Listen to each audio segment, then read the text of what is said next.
Hey everyone, in today's episode I'm going to give you 5 quick tips that will help you film video like a pro with just your smartphone.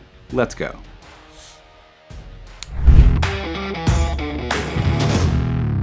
We're going to dive right into this one with tip number 1, AEAF lock.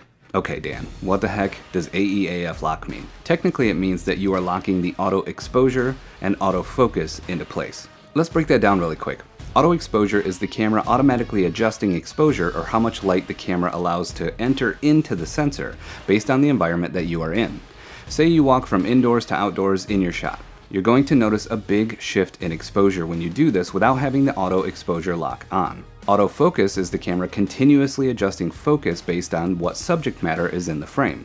Sometimes in a shot, you do not want anything besides your subject to be in focus, or you simply don't want the focus to shift during a shot and ruin it. Locking these features, which can be done by pressing and holding on your smartphone screen, will keep your camera from making adjustments that you don't want to happen, which often lead to your videos looking, well, amateurish.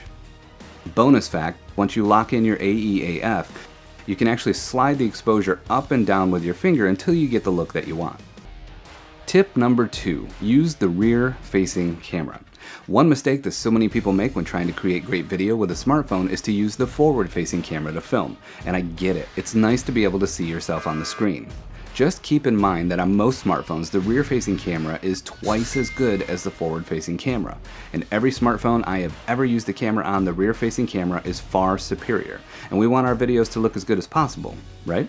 Using tip number 1 to help us out here, a great way to get comfortable using the rear-facing camera is to lock focus onto an object and then replace that object with your subject, which in many cases will be you. Bonus fact, using a stand-in that is high contrast will make it easy for your phone to find and lock in focus for you. Stick around to the end of this episode for an awesome bonus giveaway. I think you guys are really gonna like this one. Tip number 3, use an LED light to get a great shot from your smartphone. Smartphones are always trying to adjust to the subject matter in the frame for best focus and exposure. So give your camera something to see, like your beautiful face. Check out this inexpensive ring light and what it can do for your video. Just look at the difference between this shot and the exact same shot with our LED ring light illuminating my face. The difference is like, well, night and day. Bonus fact, in most situations, you should not actually shoot through the ring light with your phone. Nope. Move the light away and off to one side, maybe 45 degrees off from center, for a flattering look that doesn't force that circle of light into your iris and doesn't reflect terribly if you happen to wear glasses. Tip number 4, capture audio separately. This is definitely not the most popular piece of advice I give, but it is 100% the most game-changing for your smartphone video. It is absolutely the quickest and easiest way to increase your video production quality significantly.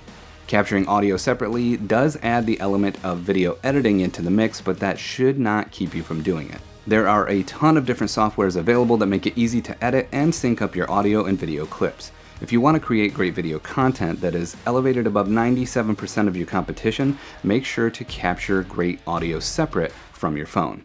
Let's give a quick example of the difference. Here's a clip with the smartphone audio.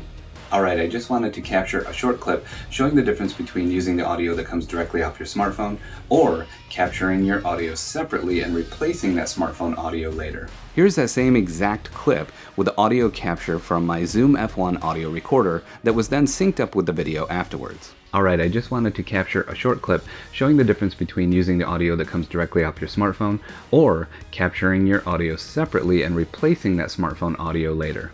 You see, or should I say hear the difference? Tip number 5. Our final tip today is all about capturing B-roll. B-roll is secondary footage that generally supports the narrator or dialogue being performed. Oftentimes, great ways to use slow motion to make your video better is to film things that are generally way too fast to notice and appreciate, some Nerf darts being shot at a tree, or some competitive axe throwing. See how the accompanying footage really drives home the point and makes the segment that much more interesting? You don't always need a lot of B-roll to make a video great, and you can often find it for free on the internet. I could tell you a story about kids going back to school, or I could tell you about kids going back to school and show you at the same time. That clip was an example of some free online stock footage I used as B-roll that I found at pexels.com.